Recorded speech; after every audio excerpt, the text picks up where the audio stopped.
कहाँ राजा भोज, कहाँ गंगू तेली। लोक कथा।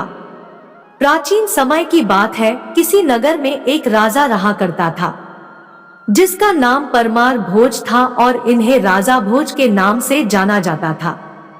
राजा भोज बहुत ही बुद्धिमान और ताकतवर थे, जिसके कारण से हर कोई उनका सामना नहीं कर पाता था। मगर राजा जिस राज्य में राज करता था वह राज्य ज्यादा बड़ा नहीं था, साथ ही उनकी सेना इतनी ज्यादा विशाल नहीं थी। फिर भी राजा का सामना हर कोई नहीं कर पाता था, बल्कि जो राजा के राज्य पर हमला करने की सोचता वह राजा के हाथों से आराम से हार जाता था। राजा की सेना अलग अलग टुकड़ों में बंटी हुई थी, जो अपने राज्य की चारों दिशाओं से रक्षा करने का काम करती थी, ताकि जब भी किसी दिशा से हमला हो तो उनका मुकाबला किया जा सके। इसके अलावा राजा बहुत ही दयालु थे, जो अपनी प्रजा के लिए हमेशा ही तैयार रहा करते थे।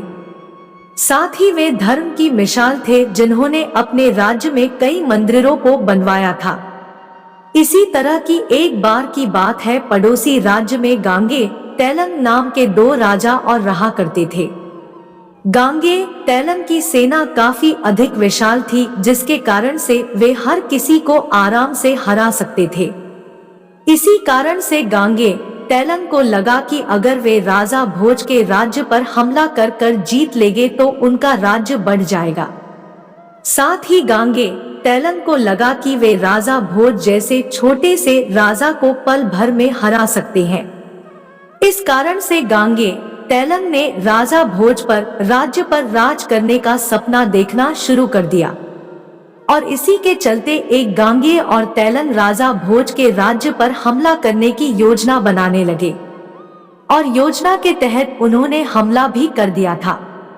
क्योंकि राजा भोज की सेना चारों दिशाओं से अपने राज्य की रक्षा करने का काम करती थी, जिसके कारण से जैसे ही गांगे तैलंग ने राजा भोज के राज्य पर हमला किया तो राजा भोज की सेना ने यह सूचना राजा भोज के पास भेज दी। राजा की एक सेना जो राज्य में हमले के वक्त ही बाहर जाती थी, उसे गंगे तेलक का सामना करने के लिए भेज दिया। साथ ही स्वयं भी उनके साथ चला गया, क्योंकि अब राजा के पास एक छोटी सी सेना ही थी, जिसे देखने के बाद भी गंगे और तेलंग को लग रहा था कि वे जीत जाएंगे।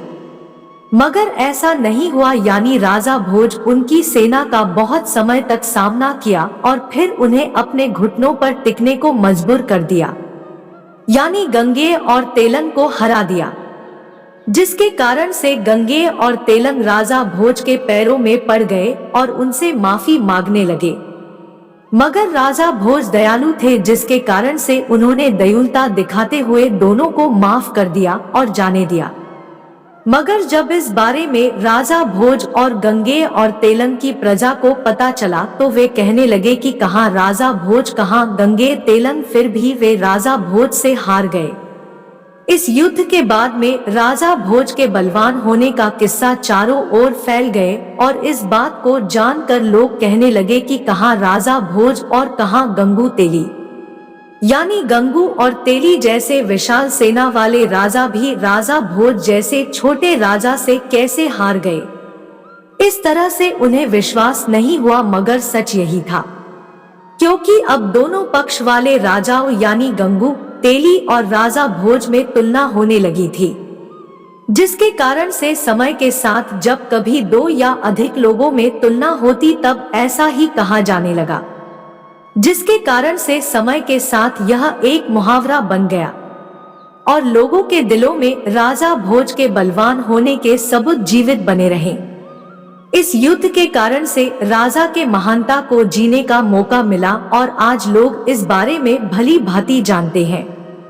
इस तरह से इस कहानी से इस मुहावरे का मतलब आप जान गए होंगे। साथियों, आपको बता दूं कि राजा भोज एक बलवान राजा थे, जिन्हें पंवार वंश के 9वें राजा के रूप में जाना जाता है। इनका राज्य 8वीं शताब्दी में शुरू हुआ और 14वीं शताब्दी तक चला। इस काल में राजा भोज ने कई तरह के कार्य किए, जिनके कारण से उनके हर एक गुण का पता चलता है। उन्हीं कार्यों में से एक युद्ध था जो राजा भोज और गंगू तेली के बीच में हुआ था, जिसके कारण से ही इस मुहावरे की उत्पत्ति हुई थी।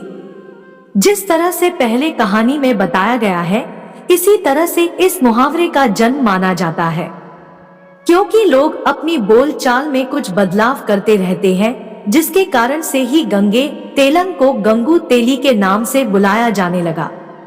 मगर उस समय दो लोगों के बीच में तुलना करते हुए ही इस मुहावरे की उत्पत्ति हुई थी, जिसके कारण से इस मुहावरे का अर्थ दो या अधिक लोगों में तुलना के समय ही इस मुहावरे का वर्तमान में प्रयोग किया जाता है।